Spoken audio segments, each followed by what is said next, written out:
Izan ere, urtean zeharreko zinema emanaldien 1% soilik da euskeraz Euskal Herriko zinemetan, streaming plataformetan euskararen presentzia ez da 0,1 iristen. Euskaraz! Pantaiak! Euskaraz! Pantaiak! Euskaraz! Pantaiak! Euskaraz!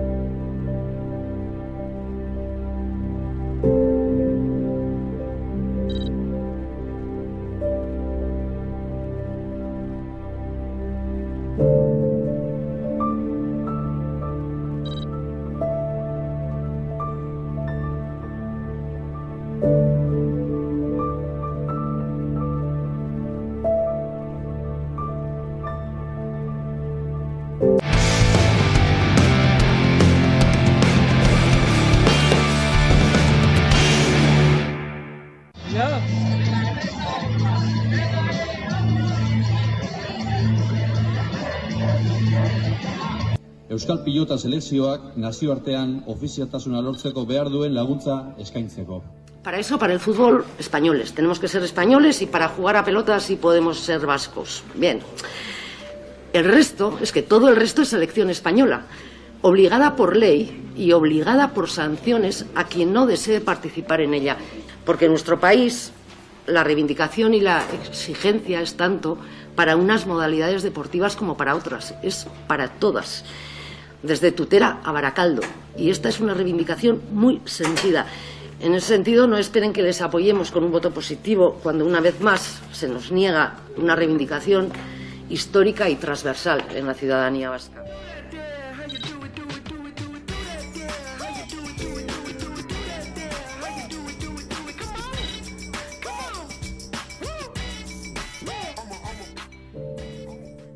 Uste dut ez dudala gehiegi esaten gaurkoa Euskal Kirolentzat egun historikoa dela esaten badut.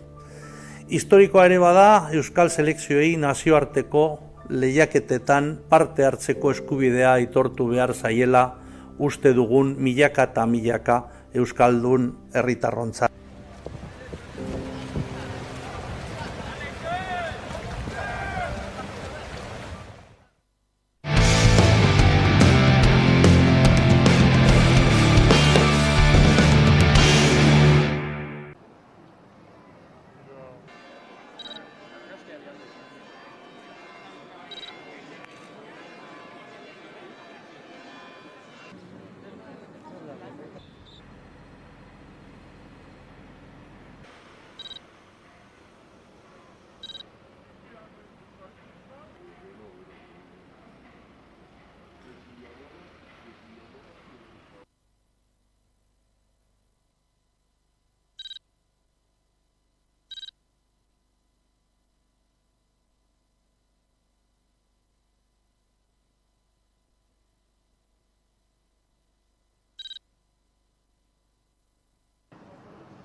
Mendela orden igaro da Hondarribiko Jaizkibel konpainia alarde parekide aldarrikatzen hasi zela.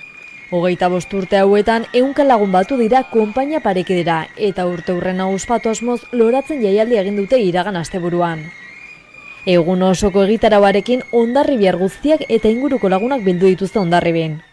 Larunbat goizetik hasi zute jaieguna Jaizkibel konpainiaren alarde parekidearen aldeko borrokaren eta bestelako egitate historikoen berri eman zuen ibilbide historikoarekin. Eguerdiko 12etan Gipuzkoa plazan elkartu ziren, Jaizkibelen sinbolo bihurtu diren zapi koloretsuekin festa hasteko. Ondoren herri bazkaria egin zuten jostaldi frontoian eta arratsaldeko 6:00 ekitaldi nagusiari ekin zioten bentan. Azkenik de inglesa Nari Pinpilinpusis eta Merina Grestaldeekin eman zioten amaiera borobila egunari.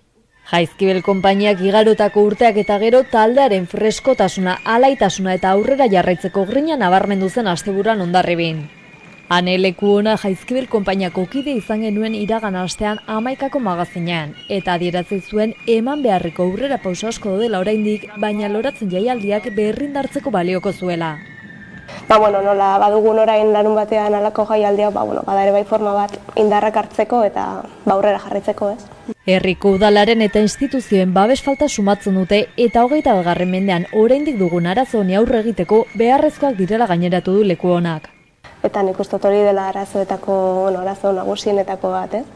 Kanpainak egin du bere bidea, jarri du energia, jarri du indarra, eta izan du ere bai babesa, ez?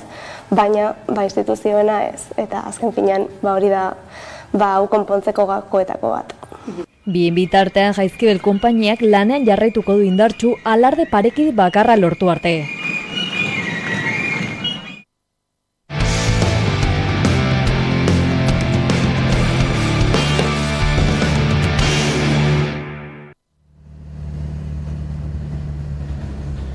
Esta tierra no me había dado más que hambre, miseria, injusticia y crímenes. Y del día a la mañana empiezo a robar. Qué placer robar a la patria aquella.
Como voy a tener mala conciencia de robar, sobre todo.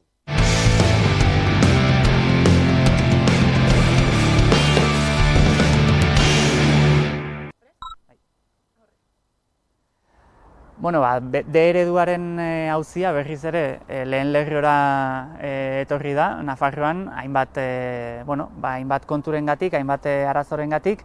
Azken aurrekoak izan dira Larragako hainbat familia, hezkuntza departamentura jo behar izan dutelako, beren herrian eredu publikoa nahi dutelako, eta nolabait hori erreklamatu behar izan dute. Segurazki ez dute bestelako arazorik izanen, eta segurazki aurrera aterako da beren eskaera beste batzutan atera izan den bezala, baina nik uste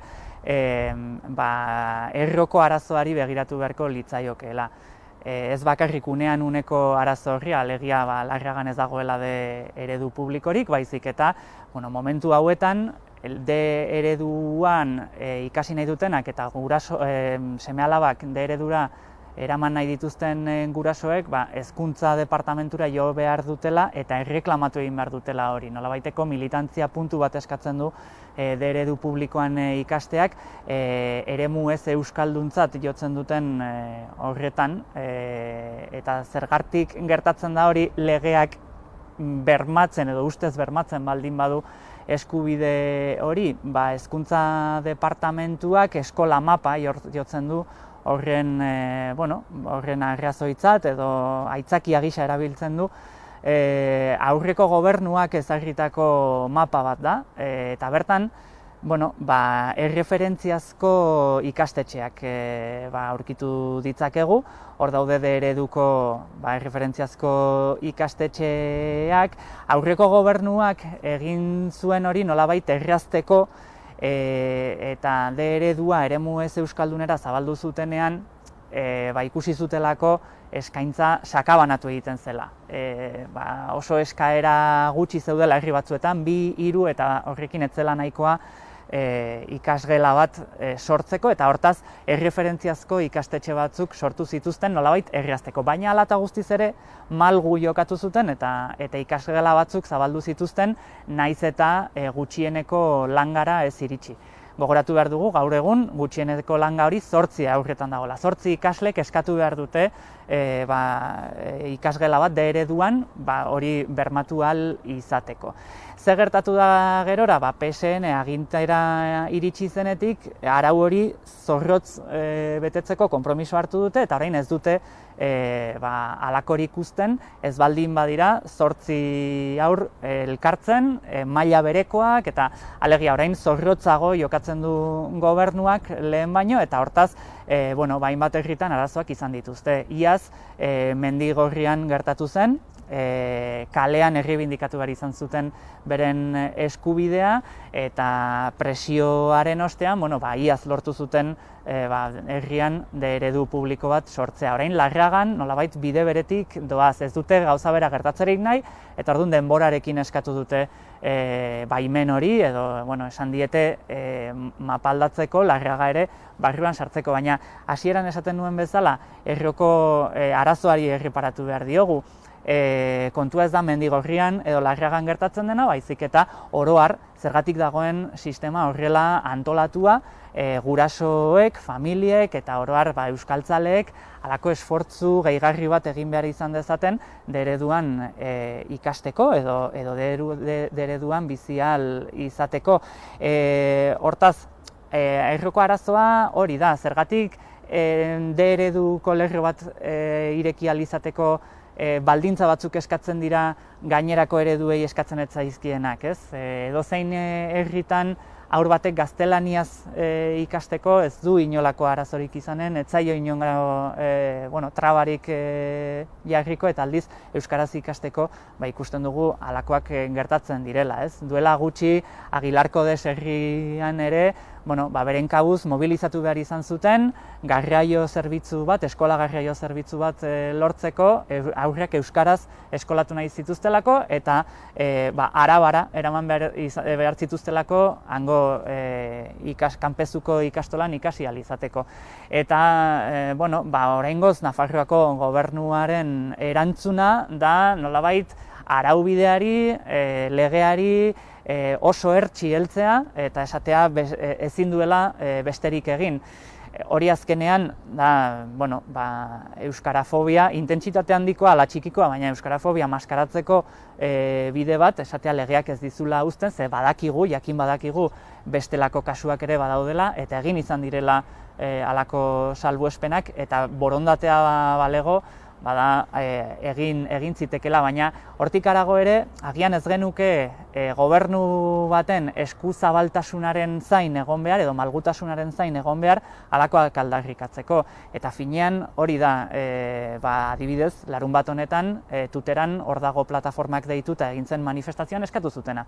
Eremu ez euskaldun bat existitzea bera, zentzugabekeria bat dela, ez duela zankarik ez bururik, ez dagoela eginda inolako irizpide linguistikoren arabera, baizik eta muga arbitrario batzuk jarrita, eta muga arbitrario horren iparralderago edo hegoalderako jaiotzeak badituela eraginak. Eta horri bazterketa esaten zaio, edo bazterkeria edo diskriminazioa nahi den bezala. Eta hori da finean euskararen legeak ezarritako zonifikazioa, diskriminazio bat, nolabait urteetan eta urteetan mantendu izan dena, eta agintariek urteak joan eta urteak etorri gogo gehiagorekin, ala gutxiagorekin, baina mantendu izan dutena. Eta onartu izan dutena, era agerikoago batean, era disimulatuago batean, baina mantendu izan dute. Eta hori da, momentu hauetan eta euskararen legea onartu zenetik hainbeste urtera, baina olako zentzurik ez duena.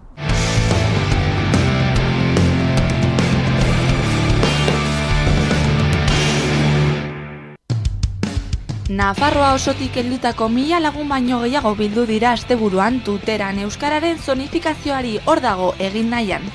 Euskaraz bizitzeko eskubidea aldarrikatu dute. Manifestazio alai eta jendetsuan Erriberako hiriburuko kaleak Viva el euskera de Korte Sabera lemapean zeharkatuz. Euskararen legea diskriminazio eta desberdintasun iturri bat dela salatu dute. Azken finean euskara ikasteko aukera berdinak ematen ez dituelako nafar guztiei. Baina euskararen aldeko keinuak goizean goiz hasi ziren Ablitasen. Bertan, Errigorak hasiera eman baitzion Erriberan euskara sustatzeko kanpaina berriari. Elikagaiekin kutxak osatzeko auzolan erraldoia eta jarraian bazkaria. Gerora denok Tuterako manifestaziora batu bitartean. Manifestazioa deituriko hor dagoko antolatzaileen gogarazi zutenez pasaden urteko azaroan jaio zen ekimena. Nafar guztiek euskara ikasi, ezagutu eta erabiltzeko eskubidea oztopatzen dituzten legeak kentzeko eta aurrera egiteko garaia zela uste baitzuten. Manifestazio jendetsuan osotariko lemak entzun ziren eta haien artean tokero entzun Tutera euskaldun iragarri zen. Navarra Sumak kontzertu bat egin alizateko jarritako oztopoi erreferentzia eginez behar bada.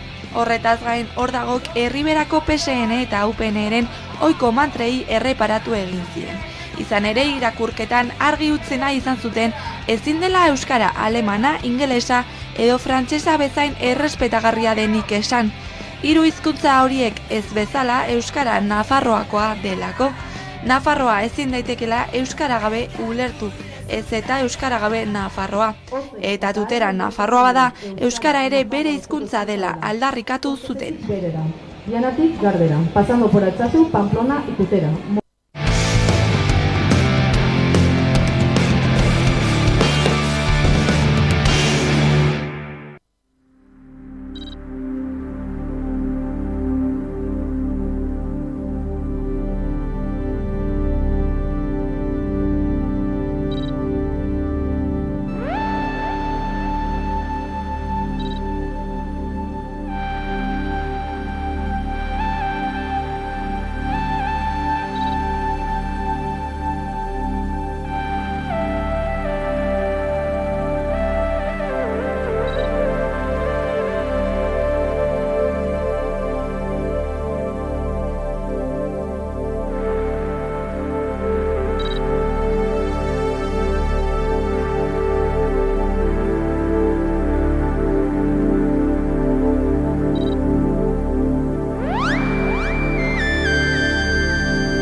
Hiru eguneko lur okupazioa egin dute iragan asteburuan Marianiako laborantza lurren defentsan.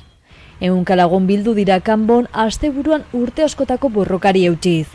Larunbat goizean kanboko kaleak bete zituzten manifestariek laborantza lurrak ez unki lelopean. Marienia eremuko laborantza lurretan Boigues Immobilier enpresak duen eraikuntza proiektuari aurre egin nahi diote herritarrek. Kanboko oposizioko nahi dugun herria taldeak FDSA Jaieunes Agricultors LB laborantza sindikatuek lurtzen di elkarteak eta ostia sareak deitu zuten parte hartzera. Kanboko herriko etxean ekin zioten manifestazioari. FDSA eta ja sindikatuetako laborariak traktore gainean aurretik eta gainontzeko herritarrak atzetik Marieniako lurretaraino. Bertan amaitu zuten manifestazioa parte hartzaileek nabarmenduz kalitate handiko lur horiek babestu behar direla. Gure helburu nagusia da hazten gaituen 10 lugaren zaintzea eta etxaldeen mantentzea lugalde untan.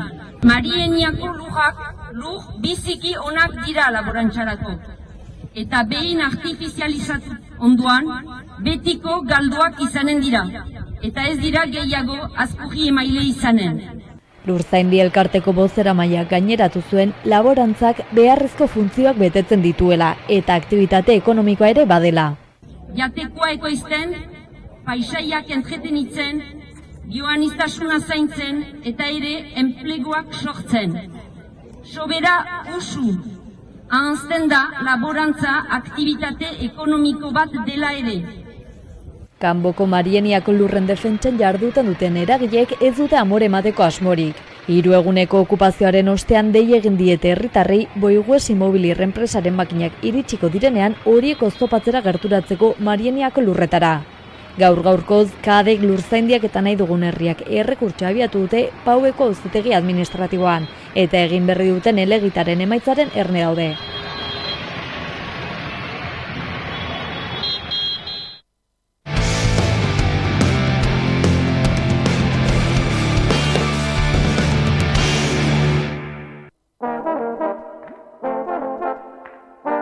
Kaixo, Anabel naiz. Hemenago, 11 lagunen dei baten zai. Ze nahiko dute oraingoan. Laster jakinen dugu. 3. denboraldia? Bale, bai. Onoa! Orain arte Nafarroako herri eta txoko ezberdinak ezagutzeko aukera izan duzue. Baina Nafarroa oso handia da, eta bada oraindik zer ikusi eta zer ikasi. Zatozte gurekin Nafarroairen 3. denboraldiaz gozatzera. Guazen!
Vale, pues yo estoy.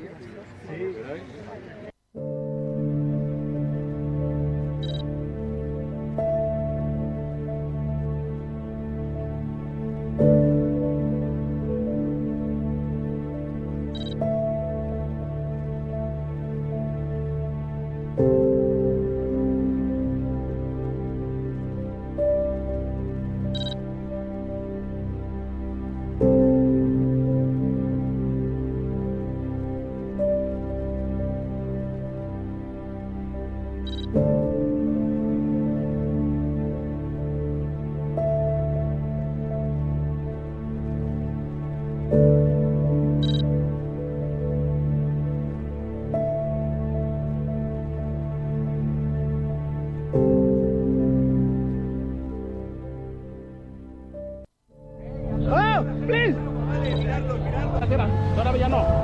Ven. Tuyo. Ven, sí. ¿Qué haces?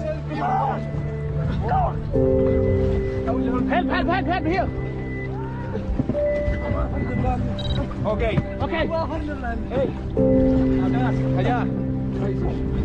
Don't worry. Okay. Over there. ¿Dónde es? Ahí.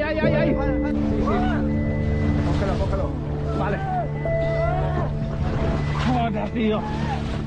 Come on. One more.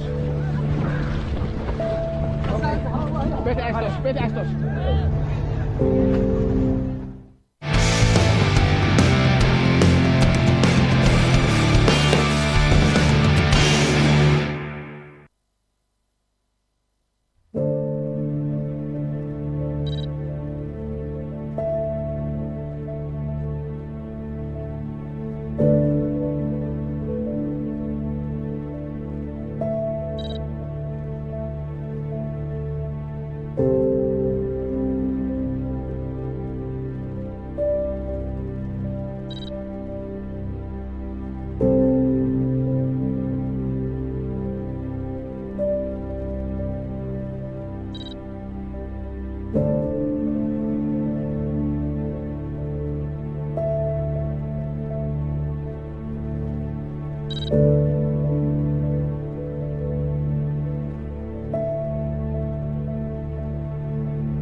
txindartxuen loan, aurreko plazandren koplak dauzkagu ahoan, bideak doinuak daramatzagu kolkoan, ilargi berriak laguntzaren ondoan, bideak doinuak daramatzagu kolkoan, ilargi berriak laguntzaren ondoan.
Zuretzat Txema Pamundi zukurratu baitzenuen bidea, eta zuretzat Pepinoain emandako fruituagatik, Itxirentzat, eta Azkaratetarrentzat, Maritxule eta Mendia familia arategiarentzat. Zuretzat el bizkotxo ukitzen duzuna bizkotx bihurtzen duzulako. Ekintzaileentzat, inkonformistentzat, ausartentzat. Superdenda guztientzat superbotereak ditu Euskaltelek. Ikusi hemen euskaltel.eus superdendak.